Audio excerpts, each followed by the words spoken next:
Sorry, copyright. Yeah, right. Okay. Coolamola, we have a topic today from a listener. So Come on. welcome back to Cort and Luke in the Wild. Oh, we didn't do And the jingle, dude. Come on. we're not doing the jingle. Cort I and Luke hate in this the jingle. Wild. Okay. I'm gonna start putting that at the That's end of so our reels. gross. Oh, I hate that. Okay. Nick Umbarger says, if I could make an episode around if could make an episode around reaching out to clients, that would be so valuable. You guys are so chill with a big vision. Wishing all the success on your new venture with the hosting company. First off, Nick, thank you so much. Second off, if could make an episode about a podcast.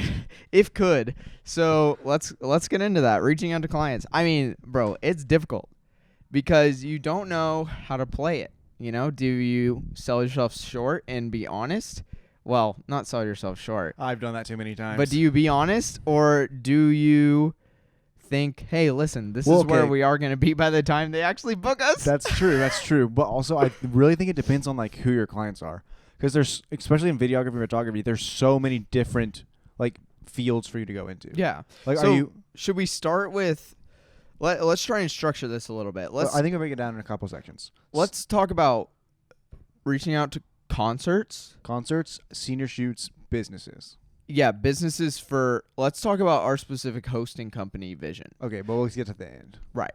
Because that's going to be the real thing. And I think that might be what you're asking is like how we found success in that, because dude, we struck gold and Come on. we did it fast. And it's, I mean, granted, we've broken our backs for years trying to make this happen. And I mean, Luke wrote a LinkedIn post today that honestly made me a little teary eyed, because he was like, high school Cort and Luke would be so proud of like what we've done basically. And like, yeah, like it's not really a thing of. I mean, you look back at where we started making cringy YouTube videos that got gosh. 1 view. And Horrible. Oh, they got at least 30 because yeah, 30 people were judging us. that's for true. sure. And then, yeah, and then you look at where we are now. Like, I mean, it's kind of like what we always wanted. Yeah, and Well, I mean, we're not there yet. But It's like, really a thing of like, it's not really a skill thing. It's more perseverance and then a tad bit of luck. I'll be so honest with you. Like, you could be the most talented videographer and photographer in the world. If you don't know how to work well with people, if you don't know how to make connections, you'll go nowhere. And that's where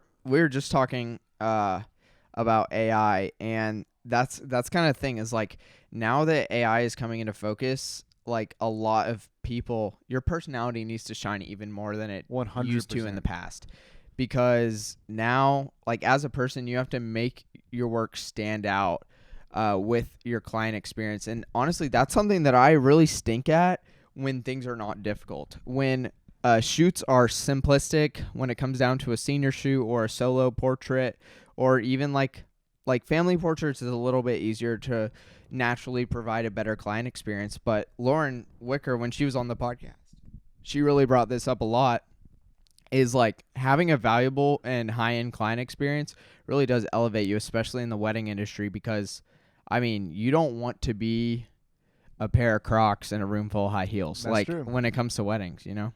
Yeah, I think, yeah, so again, knowing your audience of what you're going for is like a big importance, because like I would say, like when you're shooting weddings, like you want to show up looking like professional. My first wedding I ever shot, I like had like my typical shoot is backwards hat. I did put on like a black button. You wore a backwards hat to a wedding? My hair was so long and I couldn't get a haircut for it, so I had to wear a hat. Luke, whose wedding was this? My first wedding I ever shot.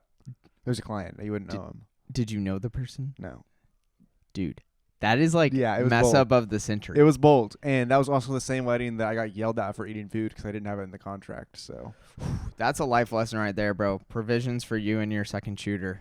Man.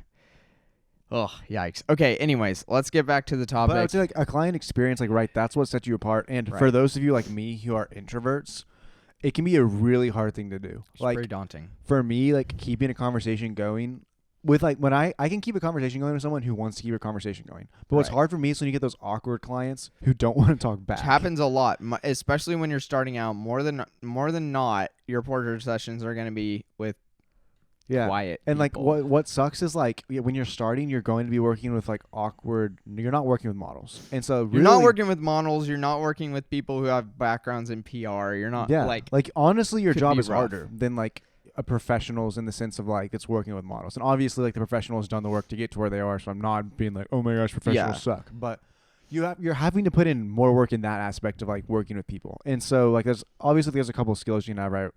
Like study some jokes beforehand. I've done that, gone in with a few of those. Study jokes and poses. Honestly, the back of your camera, So now true, that dude. everything has a little flip out screen on it, shout out Canon for making that happen. I think that's who made that happen.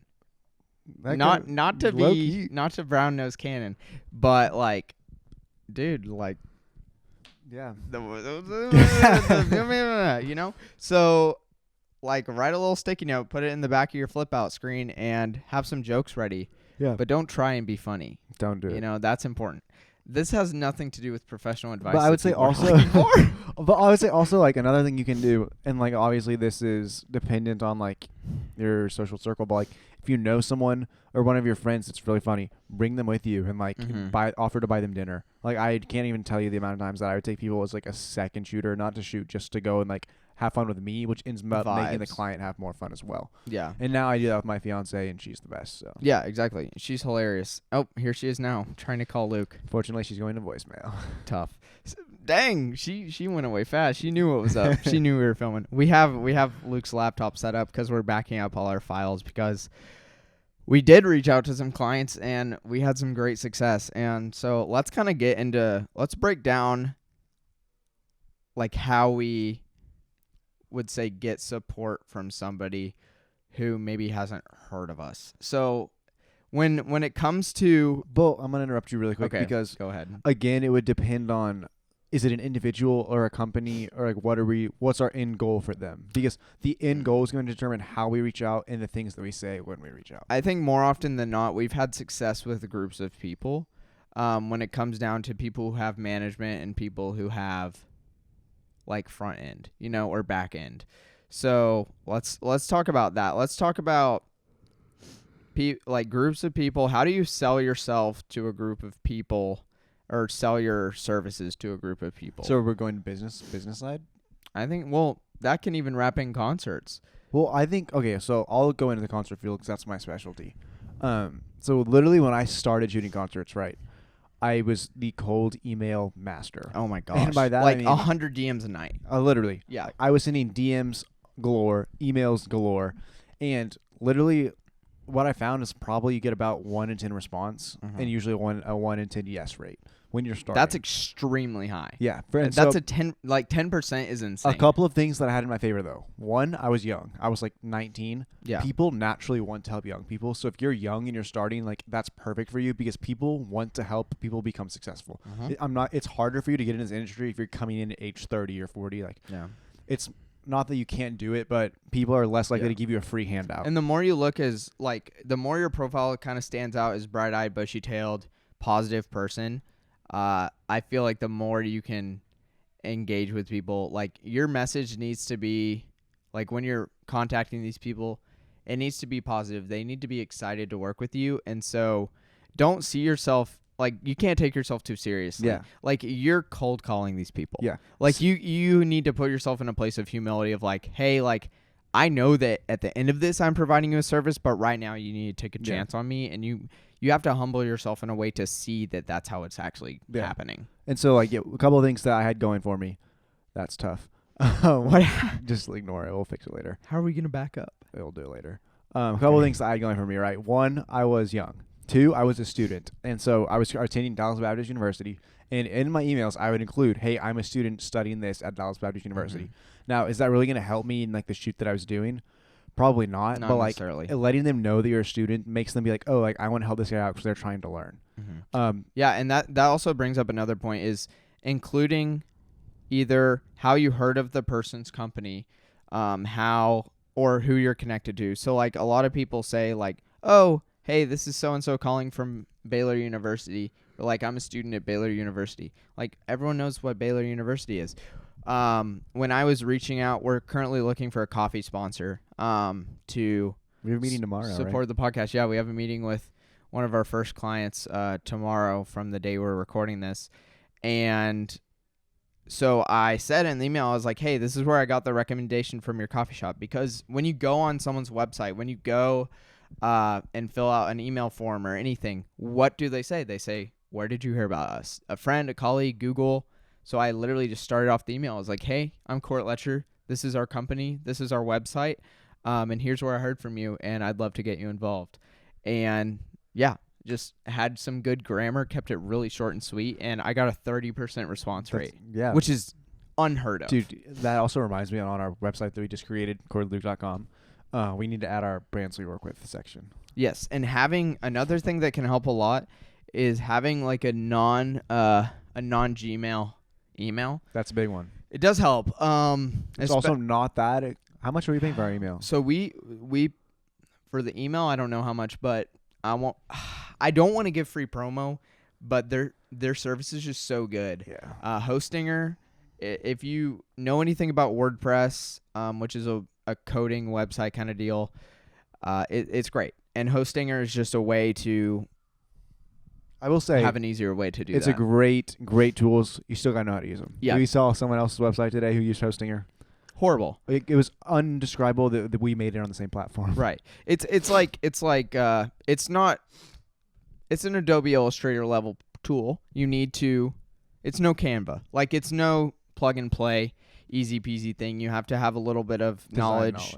And you also you got to put effort into it. And I think that's the bottom line with everything that we're doing is it's 90% effort, 10% and can I be honest, skill. If you're just now starting a brand, just if I could give 3 pieces of advice. 1, pick 4 colors, don't change them. Pick 2 fonts, don't change them. Yep. And then edit every single image the exact same way. Yep. And then there's obviously more things you have to do to develop a brand, but those 3 things will make you look at least a base level of consistency. And in terms of maxing out style points, and if you want to get real steezy real quick, bro, treat your equipment as tools and use those tools to kind of mold your style. Like, we talk about our Zoom recorder all the time. We use the same lens every single shoot. And it took us a second to figure out what we wanted the podcast to look like. We shot on a couple different lenses. Yeah, and we figured out pretty quickly, via y'all's comments and via other things, what's going to work. I'm not even going to tell the audience what you just did to my cable. All right, we're good. We got to move on. That's all right. But, use the tools that you have. We do not have high-budget stuff. No. Now, the camera... Yeah. We're kind of falling out. But years of perseverance got us here. In terms of lights and stuff, really budget cheap. Lights, really budget cheap. The most budget lights. This thrifted light. Yeah, exactly. So, use the tools you have and use them to your advantage. We figured out that these curtains off of Amazon... $19.99, dude. When I tell you, shape-shifted an entire room that looked like a storage closet into a professional podcast studio. Literally, when I tell you, difference. If you wanted to go buy these for the photography backdrop, it was starting at $50. We need to gatekeep a little bit. Low key, dude. They're insane. I might buy every color. Just think about the endless backdrops I would have. Yes, exactly. And my thing is, if you look, I don't want to bring up Stanley Kubrick every episode, but bro was a craftsman. And he wasn't just a craftsman in terms of directing. He was a craftsman in the way that he used his tools. And you got to do a little research into that. You got to understand artists like Tom Sachs, who run studios that are just at such a high level of professionalism, and they don't play around.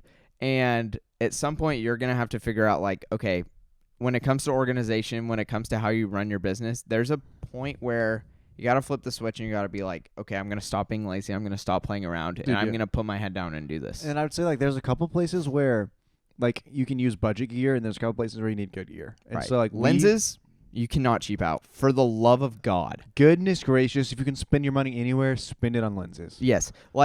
Pick your mount, whether that's Sony E-mount, whether you ball out and go PL mount, or whether you just do EF or RF. RF's goated. Who cares? Canon. Just buy literally, when I tell you, I don't look forward to spending $3,500 on a 24 to 105 2.8 RF. But will I do it because it's going to last me the entirety of my rest of my life? I will rejoice the day that I buy that. I'm just saying, seeing the $4,000 leave your account, it doesn't feel amazing. But That's knowing more than the R5C. with taxes. Yeah. Yeah. Just knowing, like, you've just bought something that's going to last you your entire life. Siri, I got to commend you.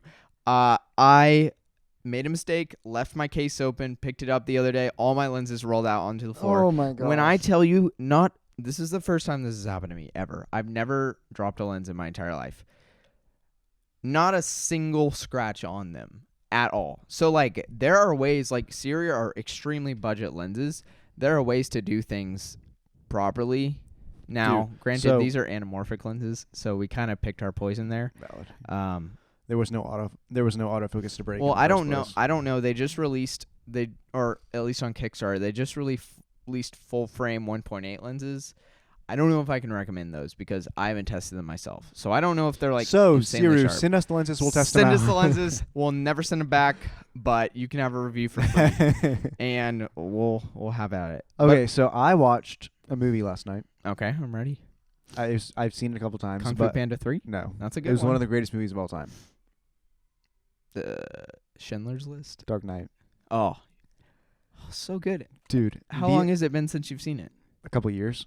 Jeez, dude, you got to get on that. It's so good. When I tell you, now that I know what an anamorphic lens is, and I saw the amount of anamorphics used in that movie, I was blown away. It's beautiful. It does. It really does heal your soul a little bit. Literally. And just knowing the quality, like adding 2,000 pixels on the side of a 4K image, what more can you ask for? Insane. Something that we're really getting away from the topic, so we're gonna I promise it'll come full circle. We'll come back to it. But when I gotta tell you, I've been humbled a lot recently by how stupid I am when it comes to techniques and styles, and like I'm not diverse in what I do. Now, granted, that has got me very far because I've honed in on my niche. But I want to diversify my stuff and become possibly a landscape photographer because... Who's going to pay you to be a landscape photographer? No one's going to pay me to be a landscape photographer. Just for fun, so I can have the pictures in my house. Okay. So I can have nice photos for when we get married. Fair enough. Whoa, what? Whoa. Not when we get married. Not when we get married. When I get married to my fiance. Both have separate fiancés. Yes. They're both women. I mean, we probably do spend more time with our fiancés at the moment, but you do for sure, 100%, because they're doing long distance. Devious. I've been there, done that in different countries. But moving on, I want to do landscape photography, so this drives me even more to buy the R5C because when locked off on a tripod, any good camera becomes an incredible camera for photography because all of a sudden you can leave your shutter open for an infinite amount of time forever. And ISO does not matter. Low light performance does not matter. Would you ever buy a star tracker for landscape? I'm not at that point yet. I would prefer to save money for a house. 100%. So no. No, if someone wants to let us test one out. Yeah, if you want to send one our way, we would not be mad about it. We would gladly open it up on mail time, which we do not have this week. So bummer sauce. We did. Never mind. I'm not going to say that. We've had 2 episodes of mail time. Huh? So far. 2 episodes of mail time. What was the other one? Fruga. Oh yeah, Fruga. Rep Fruga. Rep Fruga. But just so like that's how y'all will know that we will always be honest about our products. Always be honest. Because we'll point you back to episode, what was that, like 13? I don't know. But they got ripped to shreds. Ooh, and I quite literally threw up on camera. Go check it out. We'll link the description down below. Oh gosh. Okay. Is that allowed on YouTube? Being mad at a product? Throwing up? Yeah, for sure. Yeah. The amount of memes on YouTube, there's got to be a throw up one. Amount of vines. Yeah. Come get your juice. I love that video. Do you know what I'm talking about when the kid slides into the oven? Okay, just checking because sometimes you aren't picking up on one of them. So many times. Okay, just checking. Same with Morgan. She never knows the videos I'm referencing. Maybe I'm just too chronically online, but look where it's gotten us. Valid. We're now chronically online and getting paid for it. That's true. So, okay, reaching out to clients. Bottom lines, be humble. Know your audience. Tell them where you came from, and tell them where you're going. That's true. And just know that I'd say like they need to see you as a person before they see you as a service. I think that's... Yeah, and I will say like once again, like this is where your personality is going to be like selling you more than your skills. Because I'm gonna be honest. Like, there's a lot of good photographers. There's a lot of good videographers. But Right now, so many. right now, it's just everyone has starting with like nice gear, and I disagree with that. Like, I don't think people always say, like, the market's saturated, and respectfully, I disagree. Like, it's oversaturated with like bad photographers and videographers. The good ones are like they're hard to find. But I'm seeing a lot of people rising to the top via Instagram and TikTok right now. I'm seeing a lot of good stuff out there, like a lot more than last year. I'm saying like, I mean, the more than no, I disagree because of the want to know why I disagree. The place where I saw the most like good photography and videography was the Eclipse last year. I saw some of Really? the best footage that I've seen in a long time. I do have a question for you. Do you think Instagram's dead for photographers? No, I mean, like, I think they have to use video, but photography. So yes. Yeah. So for photos, do you think it's died? No, because if you build it, I think you can't start a photography page without video. But once you've built a page, I think you could. Like, I think I could get on my current Instagram account and just post a photo, and I think it would perform decently. Right. But I couldn't build an account that way. I agree. Yeah, and that's what's hard. You see all these memes all the time about, oh, your client wants vertical and behind the scenes and A cam and B cam and drone, and then all of a sudden you're attaching like an Osmo and an Insta360 to your camera, and then a front-facing GoPro with a helmet cam and a POV rig and a drone, and like, when is it gonna end? For the Osmo. And it led me to a point where literally the other day I was feeling like an idiot, and I Googled, do movies usually happen with one camera? Because I was like, at this point, do they? And they do. Yeah. Which made me feel a lot better. Yeah, because I shoot every scene multiple times. Yeah, because I was worried. Because I have shot some movie-like sequences where it's a dialogue situation, and I'm able to edit around, and I move the camera once, and it feels really good. I do have a question about that, and I'm going to look like an idiot asking this, but I'm so curious. In movies for dialogue, right? Because you know how like they do different angles from different takes? Yeah. Is everything a voiceover every time? I've edited it. It's not that hard. Really? Yeah, I did it once, and I did it perfectly, and it was shocking results. It was the most unintentionally impressive thing that I've ever done. I can show you the video and show you how I did it, but essentially, if the actors know their lines, and like we hadn't even written, But like, what if they don't deliver it the same way in both? I guess you have to. You have to. Yeah. So that's the role of the director. You get the one take, and then you're like, okay, that's our take. We're doing it again. And I mean, if someone from the film industry is watching this, please comment below, like, if that's correct or not. Guy from Dune, I know you're gonna. Guy see from this. Dune, we love you, bro. And okay, this is the other thing I want to talk about: comment sections. So, comment sections, we're starting to move away from the hate, which has been nice. Which has been really nice, and we're starting to get some public interactions, or at least I am. I'm having a lot of people come up and be like, hey, love the podcast. Like, here's what I like about it. And then, like, they'll, like, quote something from it. That feels amazing. That is such a nice feeling because this is the first time you said, I don't want to throw you under the bus, but Luke did say tonight, as I asked to film tonight, which we usually don't film on the night of the week that it is. And he was like, this is the first time it's felt like work. But I feel like that's great because we're doing this because we love it, and I think that's the end goal is like doing something you're passionate about and doing it well and then making a living off of it. And while it's such a grind, like, let's see how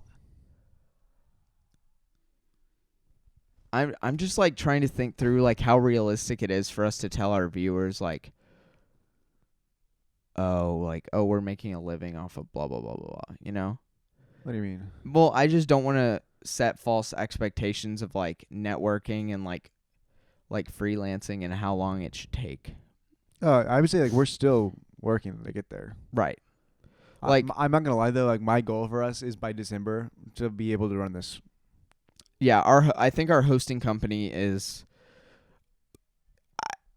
I think it might be our ticket to essentially freedom in our craft, which is nice. And I will say, like, because we both work great full-time jobs, we both love where we work. But eventually, like, the thing is, like, as a creative or / business owner, there comes a point where, like, they're paying for your time, which is great. Like, that's, like, what all businesses have to do. And eventually, I hope we get to that point where we're paying for someone's time. Right. But it's, like, when you're a creative, like the end goal I think should always be like, I mean, like not for everyone, but like I'd say for most creatives, it's like I want to be able to create what I want to create. Right. And I think we're not at that point yet. And I think a lot of people I think we've painted a false narrative, because I think a lot of people, we say like, oh, we're professional cameramen, like we make all of our living off of camera. And the truth is, we're still not always getting to make what we want to make. And that's why we haven't had a short film out. That's why it's taking us 5-6 years to make a podcast. It's like all this stuff, and it's finally coming to fruition. It feels really nice. But I mean, I don't want to understate how treacherous of a journey it is and to I mean, get I'm not to gonna that lie, point. guys. It's a grind. Like, Yeah, I had an Instagram for probably 4 years. I mean, I guess I really wasn't taking it that seriously. I was kind of just like hoping that like my photos would work. And then really when I started grinding on Instagram Reels and I started seeing the success, I was like, oh, and I started studying, like learning how like the algorithm worked there. And then even then that became such like an ideal like pride in my life that I ultimately had to step away from that, because I was like, goodness gracious, like it's all I can think about. Yeah, because like, once you hack the algorithm, it's so easy to just fall into the trap of not making good work and only working at the algorithm. yeah, and then I found myself like, dude, like why do I care more about what these people online think than like what my literal friends think? Like I'm choosing to like not go hang out with my friends so I can stay in and brainstorm reels. Like that's not healthy. Yeah, not at all. And I think we're in this medium place of, we're in this happy medium of, okay, we're still having to work the algorithm. We're still having to push out content that you guys want to see. But I think 2 weeks ago probably marks the transition of, okay, now we're going to be 100% making everything that we want to make, and we're not going to be making for someone else, which is fantastic. And I think the hosting network it's going to provide the finances to start creating what we really want to make. And then that way eventually, hopefully that work sells, and then eventually we can like offload the podcast network, and then we can just become, I mean, I think the dream is full-time filmmakers. That'd be awesome. Or full-time photographers, because at some point I think I've always wanted to make a movie, and I mean it essentially I think it takes your entire life. Yeah, but honestly I more see it as like, I hope we get to keep this hosting company as like a source of income forever. Right. And naturally. then in our free, because that ultimately is going to give me time back. Like, yes, I will be spending more time obviously working for clients, can like make a ton, but like hopefully we can find a system where we can get enough people where I finally have more of my own free time to go and pursue those other projects. And even if those aren't bringing in as much money as the podcasting, I'll always have that baseline income. Right. Because right now we're working 70 to 80 hours a week of just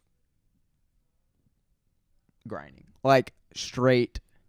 Well, yeah, because I'm putting in at least 40 hours a week at my full-time job, and then I come home and I work on this podcast probably for another 3 or 4 hours every day. Yeah, exactly. And then I'm also working on other stuff for other clients. And I mean, that is honestly what it takes, though. Like, I feel like so many people expect to just like, boom, I'm a photographer. It's like, dang, if I spend an hour a day taking photos, I'm going to be great. Yeah. And I think that somebody posted this on TikTok, and it was actually really cool to see. Oh, shoot, we're running out of time, so I'm going to hit this quick. But Timothée Chalamet, if you watch the SAG Awards, Screen Actors Guild, he won a SAG Award for his performance as Bob Dylan in A Completely Unknown. I want to watch that movie. And so here's the thing. He said the most like classy thing he could do is just be nonchalant and be like, dang, like underplay his work and underplay the grind. And I think that era is coming to an end. I think the era of saying like, oh yeah, I didn't take that much is coming to an end. And I think as people, like, we can start caring about our work, and like, it's okay to want to be great, and it's okay to work hard about it, and it's okay to tell people that you're working hard to be great. Now, it's not okay to lie and say, oh, I'm working so hard, and then complain about getting nowhere when in reality you're not working hard. But I think that era of it's time to care about being great if you actually want to be great, and then show people that you want to be great, I think it's allowed now. And I think that's what we want to do. So we're going to take our break. Say something? No, we have like 10 seconds. Okay, I'll say it after. Perfect. All right, we're going to take our break for the ad, and then we'll come back. We want to take a minute to thank today's sponsor, TerraTurf. For over 25 years, TerraTurf has been reshaping outdoor environments into breathtaking landscapes that enhance your property's value and elevate its curb appeal. We proudly serve commercial and residential clients throughout North Texas, offering exceptional lawn care, professional landscaping, including drought-resistant designs and native plant installations, and festive Christmas light installations, all customized to meet the unique needs of each property. Landscaping can increase your property value by up to 15%. Why choose TerraTurf? TerraTurf is fully licensed and insured. You can have peace of mind knowing our team will deliver safe, reliable results every single time. We pride ourselves on clear and responsive communication from start to finish. We keep you informed and ensure your needs are always heard. Our team is known for its trustworthiness and dependability. You can count on us to show up on time, deliver on our promises, and treat your landscape with the utmost care. With over 25 years of experience, our skilled team emphasizes not only the aesthetics of your landscape, but also its overall health and vitality. Our mission is to foster long-lasting relationships with our clients in the community and to exceed expectations in every project. Whether you're a homeowner aiming to enhance your residential landscape or a business in need of professional lawn care, TerraTurf is your go-to choice. Let us help you create an award-winning outdoor space that you'll be proud to showcase and that creates a welcoming environment for your visitors. Contact us today at 972-424-8873 for a free consultation, and let's discuss your landscaping vision. Visit our website at terraturf.com to view our portfolio. Okay, we're back.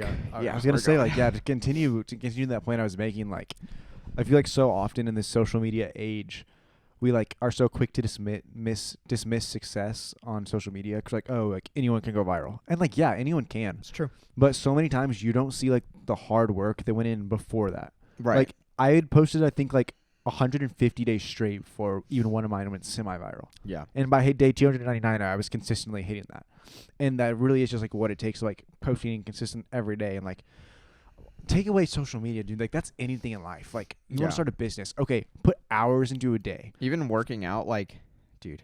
Yes. That's why everyone, including me, including Luke, Luke's trying to gain weight, I'm trying to lose weight. Bro, we don't have that consistency, and that's why we're failing. That's what's killing me. It's you got to take your diet and your workout so seriously. And I don't know. I feel like success, we are so blessed to live in the greatest country ever to exist on the planet, America. And sorry, my little moment of pro-America. Sorry that I love my country, but in this, I know people always want to talk about it's the system's rigged against us, and respectfully, maybe it is, maybe it isn't. I don't care. Hard work always works. It does. And dude, we're the best people to advocate for this because we have been lazy. We have been the guys who sit at home and do nothing and then complain about why it's not working. And now we're on the flip side of that where we get to say, hey, look at that video. It hit, 20K? Yeah. And the only reason it hit 20K is because we posted every day. And yeah, maybe only that one video did good that one time. But look at us. Yeah. Because we did how many has it been? 100 videos now? And the thing is, it's hard. Tonight, it's going to be almost midnight by the time I get this reel because I have to edit a reel after this because we've been having so many technical difficulties. And the easy thing would have been to do, you know what? I'll just get one tomorrow. Yeah. Yes. It would be so easy for us to push the website back a day to say, oh, we'll just do the photos another time. Skylar has to drive home. Oh, I forgot a piece of equipment. We can't make this happen. Or, I'm just not feeling good about, making a video for the website. Or, I can't write a blog. But, dude, literally every single tick, every word that you write on the blog that's optimized, every caption that you cut perfectly so that it lines up with the next cut. Those little things matter. And eventually they'll become second nature. And I think that's what we really touched on last episode is working so hard that so many things become second nature. And the more that you see in life and you're like, oh, that's not second nature, I'm bad at that. Dude, great. It'll be second nature in a year and a half. Because if you work at it every single day, I stink so bad at video editing. Compared to some of these creative people that I see on TikTok, like these Marvel edits that are combining the most obscure clips from every single movie, like every single DC movie, every Marvel movie, every superhero movie, every anime. Like these people drum up the most creative ideas to the most obscure songs. Like people who edit Severance, people who edit there's so many people who are so much better than me that it drives me to realize like, oh, it's second nature for these people, even though they're absolutely grinding at it. Like it can become second nature for me too. And I think that's the reason that I'm quitting being lazy. Like there's no more part of me that is going to be comfortable with laziness. Now, Mom, I know you're watching this, and I know you're like, I know your mom's watching this. And she's like, well, what about cleaning your room? Hey, what about that room though? Well, what about that bank account? Hey, well, Jordan Peterson actually makes a good point about literally a clean room, and he's like, you want to be successful, clean your room. And I was like, that's stupid. But then he's like, if you think about it, like it is, I get what he's saying. It's like those small things, like it's a mindset change. Like, oh no, if I take this seriously, then I can take something else seriously. And it's building up those small victories. Right. And we are failing at that though. 100%. We will not be entering my room right now. Yeah. No. But it's the same thing with actually. investing, right? Like people always say, like when you get your first job and you start investing into the future, like your retirement. If you miss if you don't invest those first 5 years, you can invest for the next 15 and you'll never make up what you missed. You'll never catch up. Yeah. Because of like compound interest. And like it's the same thing with like a business or grinding. Like you have to like start building those skills, and every day you miss is a day you'll never make it up. And yeah. Like we're 21 and 22 right now. This is like the time. Like on paper, like everyone says it, and it's so cliche. You'll never be younger. You'll never have more freedom. You'll never like. We're not married. We don't have kids. We have free schedules. We have high-paying jobs. Average paying jobs. We have high-paying jobs compared to the rest of the world. The rest of the world, but like, I guess I would say like dude, entry level jobs. It's we are average. blessed. Yes, like straight up. Yes, we can go out and buy cameras. Yes, but I wouldn't say it's high paying. I would say it's average. Okay. Regardless, we don't have to worry about our money. Yeah. Now, are we frugal with it? Do we steward it? We have to budget it well. Yes.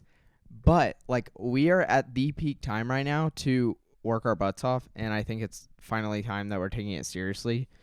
And who knows? In a year from now, maybe things work out. Maybe they don't. But in 2 years, we're still going to be in the same spot because we're still going to be being consistent, and that's the bottom line. Well, I mean, then we wouldn't be in the same spot. We would have grown at least. Yeah, I know. But I think the interesting thing that Luke showed me when he did the 299 days is that slow trickle of 1 follower, 2 followers, 1 follower, 2 followers. It's like the 1 follower a day is way more important than the day when you get 10. 100%. Like 10 days of getting 1 to me is more impressive. Not more impressive, but like more valuable than 1 explosion. Because we look up sometimes 30, 40 followers, and we're like, where did those come from? Yeah. And it's it's because the 1, the 2, the 1. And I think the biggest pride and joy in my life right now, well, that's such an overstatement because obviously social media is not the biggest pride and joy in my life. But the thing that I'm most proud of in terms of content creation for us, this is not because I'm taking pride in social media, because it's a reflection of the hard work that we have the privilege to put in. Because, I mean, we're able-bodied, able-minded, like we're in our prime. We're ready to go. We've only ever lost, 8 followers on Instagram? Something like that. In our entire time of being on there for the Cort and Luke account. And that means we're doing something right, and I'm proud of it. Yeah. Like, I don't know. I'm going to stop saying but I don't know what it takes. Well, it means like But our level of content, like, and I will say like that's probably come from like years of me working on my personal account, right? And then also just like our collective experience of multimedia editing. But people like to find that thing that works for you on social media, and for me, like you want to find the cross for you that's the highest quality content that's the easiest to make. Yeah. And for us, for me, I realized that was like talking heads, which is great for us to do a podcast, and with captions. And as it's very easy to find the viral moments of those and cut those in a way that make people interested to watch. Yeah. And now we have like thousands of reels where we can look back on and be like, okay, well, how did this work? This worked like this. Okay, so then in this next one, I'm going to put like this and try this. But we also balance it with honesty. Like there is a limit to it, because I think that's the thing, back to the AI conversation, is there's so much dishonesty and creativity right now that the more you're honest with your work, your process, your behind the scenes, the better your work's going to perform. Yeah, and that's also comes into it because people like people. People love stories and they love seeing like a story come to fruition. They love seeing the humanity behind it. Yeah, and so like again, like what I'll say is like if you want to be successful on social media or successful in a business, like and like this is like the one part that's like seems like not fair, but it's like sorry, like some people have it and some people don't, and like that sucks to hear sometimes. But I also think having it is something you can develop. You can. It comes more Absolutely. naturally. Do you not know the story of how I became creative? Mm-mm. I was not always creative. I guarantee it. I really don't think so that I was creative. Then in 3rd grade, I had a best friend, and he had been my best friend for a few years at the time, and he was so creative. Bro was always. He was just a cool guy because of his creativity. I would copy everything he did. I faked it till I made it because he was my best friend. And I was like, he's creative. I want to be like that. So I just started being creative. I forced myself into it. You can force yourself and I think to do that. And there's like everyone has like certain things that are like they make it good for them. Like one of our really good friends, name is Marcus. If we ever needed to hire like one employee to like just work on sales, it would be that man. Yes. Like that man could go into any room, instantly make anyone like him. He could sell them whatever he wanted they to do. Like I'm not even kidding. If we needed a CFO, bro is a problem solver, a writer, like his vision is just insane. And this is not like to glaze him. Don't let me glaze him. But like the confidence that oozes off of that man, like he encourages. When I'm around him, I'm more outgoing, and like it makes me more confident to be like, okay, I can sell myself too. Exactly. And also, he's also like I'm kind of like hyping him up too. Like he would say that he would hype us up just as much. And so. And like that's something that I learned from him. Cort, so many things I could pull from. Probably, I hope there's at least one thing he could pull from. He literally earlier. This is not to like. This is not like an ego session. This is just an encouragement thing. Like I like showed Luke how to do something on his computer, and he was like, "Every day I'm with you, you like make me think, like blow my mind or something." Crazy dude. And I think just sharing knowledge, sharing your behind the scenes work. That is back to what I say every single time. Let people copy you, because. Like, what are you scared of, you know? And I think that humanity side is what makes us as a society go back to film, go back to slow processes, go back to sculpture, go back to painting, go back to using an iPod or a digital camera instead of your phone, instead of those fast track, easy peasy things. Like, what are the things that bring you back to the base level, whether that's writing on a typewriter or whatever. Dude, yeah, and that's true. Like, I think Peter McKinnon's he's on his big journaling phase right now, which more power to you. I wish I was better at journaling. I've been trying to get better at journaling too. I'm the worst journaler of all but time. There is something to be said about those analog ways of doing things that just get you more creative. Like I find myself being more creative when I have less gear at my expense. Mm-hmm. Because you're like Peter McKinnon says. Not that this is a Peter McKinnon podcast. It could be though with the amount of time we talk about him. Minimizing the time between the ideation of the thought and then the product that comes out of it. And I think that's kind of what we get to do with this podcast and why we picked the things that we pick, why we have the setup that we do, why we use one camera, why we have editing roles that are so separated and so rigorous and cut. We know our roles. We know when each other drop the ball. It's great. I don't think there's another way that I'd rather do this setup. No way. Than how we have it right now. We build off of each other, I'd say, really well too. Like I started taking over our LinkedIn, which literally dropped today. And I mean, it's already where we're going, and it's going to be a journey with that too. But I mean, you're going to have to help too, because somebody keeps stealing your blogs. But and that's the thing with partnership is it's not like Luke is better at this. This is more manageable for him. Luke's not saying, oh, well, I'm better at this than Cort. Cort couldn't do this. Yeah. No, it's just mentally, physically, whatever it is. It's also less of a stress we for like him. to do. Yeah. I love LinkedIn. Yeah. Some people writing. Some people not writing. Boom. Genius. I mean, that was the smartest thing I've ever said. I mean, even look at what we're doing with our short film, right? I'm writing this one, Cort's going to DP it. I'm sure there'll be others where I DP it and he writes it, or vice versa and directs. There's going to be so many opportunities for different roles. Yeah. And Yeah, speaking of earth-shattering moments that you bring upon me, do you want to talk about the most recent one at Rosa's? At Rose's. So, What did I do? my favorite drink at Rosa's. Oh my gosh, this is so funny. Dude, okay, so I love strawberry Fanta, and the only place you can get it is at Whataburger or I thought Rosa's. I called the Rosa's Red. And we were at Rosa's the other day, and I went and I filled it up, and I got it, and I sat down, and I was like, And dude. every time he sits down, we frequent Rose's quite a bit. Yeah. Especially after a successful night like we had the other night. We were really, we were so grateful. There's nothing like celebrating like with Rosa's. We were so grateful with like the luck that we had with everything working together and it's in the proper timing. So we went to Rose's and we got some cheese enchiladas and Luke sat down with his Rose's Red and every time he says, "Oh, I just love Rose's Red. This is like my childhood drink because you can only get it here. You can only get it at Rose's or you can only get it at Waterware. I just crave this drink all the time. It hits so hard." And I was like, I wonder if it's just Big Red. Bro, it crushed your spirits. Dude, I was sad all night. He literally, It is just Big Red. his demeanor changed so fast, especially because I'm not really a drink after people kind of guy. And I was like, you know what, give it to me.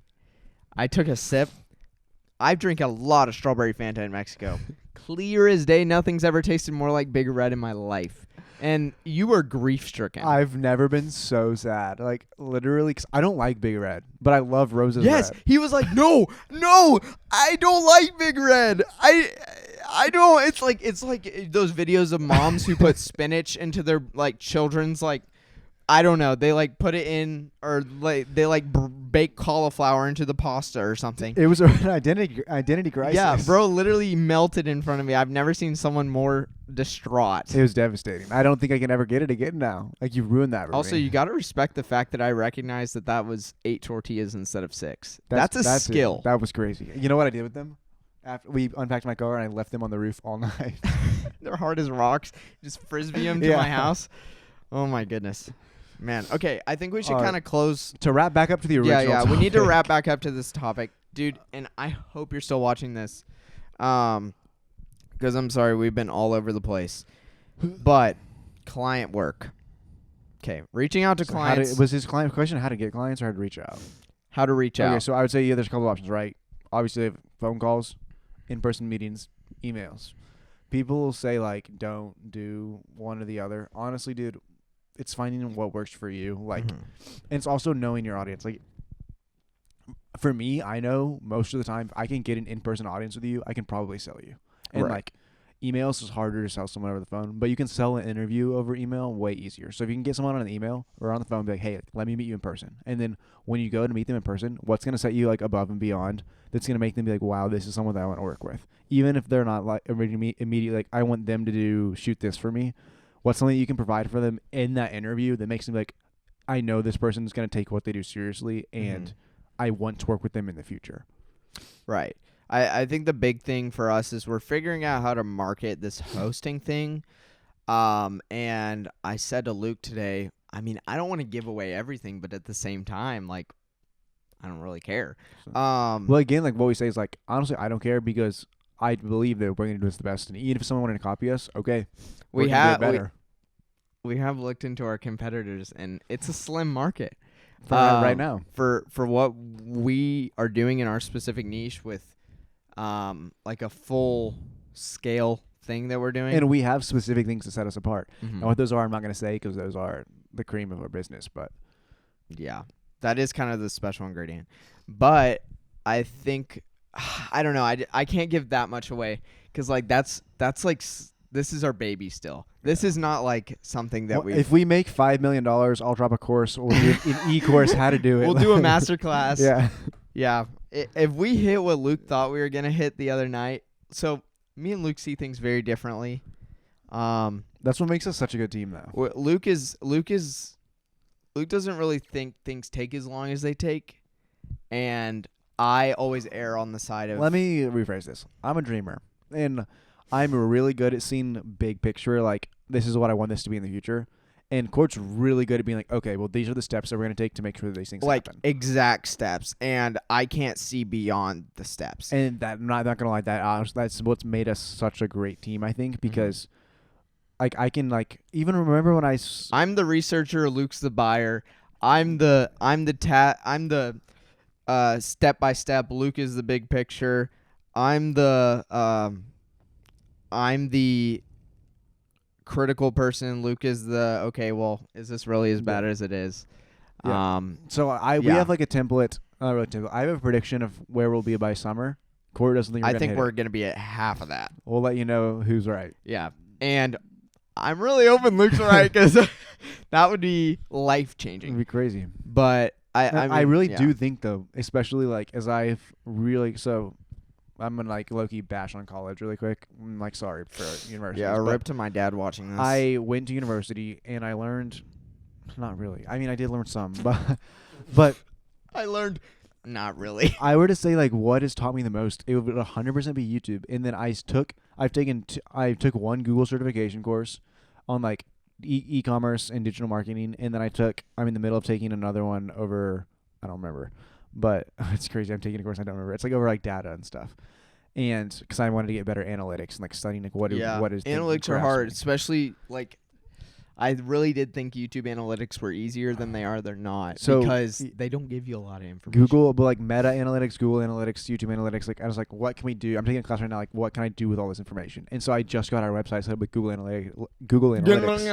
and it's gonna take us a couple of days before we like can start seeing like the actual like some differences in days. The fruit of our labor. But like even with like targeted ads and like.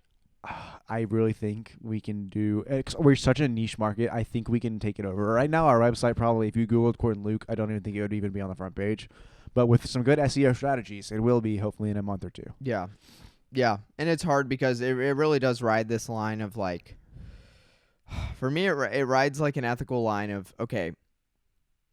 We got to make our product.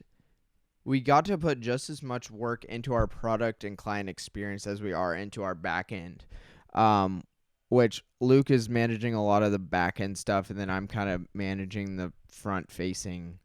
Like I'm ready to go full in marketing. Like we're getting business cards. So I'm gonna be putting these and dropping these off in businesses, like cold calling emails. Yeah, like we already know like our strategy on. And here's my thing is like, hold on, I don't want to give all of it away. Yeah, call your mic. They can hear this. Y'all can hear this. 1 sec. But I want you to see the reactions. Like I want us to go literally door to door at Legacy South in businesses and just pitch. Yeah, and like, be like, probably here's rejected how this so helps. many times. But like I literally think we can do it. Yeah. I mean, I know I say copy everything, but this is still our baby. Like, I'm not above going door to door. Oh yeah, we will be. Not at all. And I think the secret with going door to door is asking to set up a meeting, not asking them to do it right then. Yeah. That ask is something. for the CEO, the CFO, managing whoever the manager is. And yeah, for that I'm like, there's could be some really cool opportunities. And I think And I think that's why I'm like so shocked by this 30% return rate is because I'm not asking them to make a decision. I'm asking them to set up a meeting. Yeah. So awesome. There you go. All right. Well, that's a little bit of advice. Do we want to get into anything fun? Because we have so much time. The last 9 minutes of this is going to be purely clickbait. So if you don't want clickbait, swipes. Oh my gosh, get out of here. No, we haven't had some clickbaity reels in a second. Get your dogs off the camera. I don't think they're not on there. I don't think they're in camera. So, anyways, I wanted to bring up something about Nikon. Okay. But it sucks. I'm just kidding. Nikon's great. They do have competitive prices.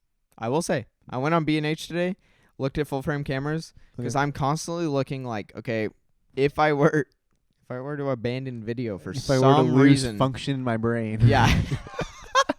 If I were to for some reason just quit video and if I were to hit my head really hard and ruin the one thing that makes my living and go back to photo, which makes me no money basically, what camera would I buy? And Nikon, you got competitive prices, but does that mean your camera just sucks? Dude, so that's why they're so competitive? We just had to work on a little project with Sony's. Oh yeah, thank God Cort was there because I didn't even know what buttons did what. Yeah, I've had the privilege of shooting on the FX3s FS7, I think, FX6, just a bunch of Sony stuff. A7 IVs I shoot on a lot, and we had to shoot on FX30s, and then they had a ZV-10 there, but we didn't use it. Did you know that Panasonic makes full frame cameras? Yeah. I didn't. Comment section. They educated me. Okay, well maybe you need to be awakened a little bit. Maybe I still won't ever buy one. I just remember when I was a young wee lad, probably about a freshman or sophomore in high school, every wedding videographer of every wedding that I went to was like, "Oh, you must get the Lumix GH5 or whatever because the in-body image stabilization is so good." And I'm like, "My brother in Christ, you're on a gimbal. You don't need that." I will never. I don't think I'll shoot on a gimbal. I've been thinking about that recently because Getting one? well, DJI just released the micro or the mini or whatever. Could an R6 fit on that? Yeah, I think an R6 with a 24 to 70 fits. 50 on it. with the 24 pancake. Yeah. I don't know, man. I'm wondering how long I'll hold off. I just don't really think I need it. I think forever. I don't think it would probably. elevate my footage that much. I don't think it would either. In fact, I think it would take away the human aspect of it. Yeah. Because I do like a little bit of shakiness. You know, I like a little bit of that movement. Because even in movies, sometimes there's like movement because it looks good and cool. Yeah. And natural. And Yeah. fun. You know what I've really been Dude. getting into researching though? What?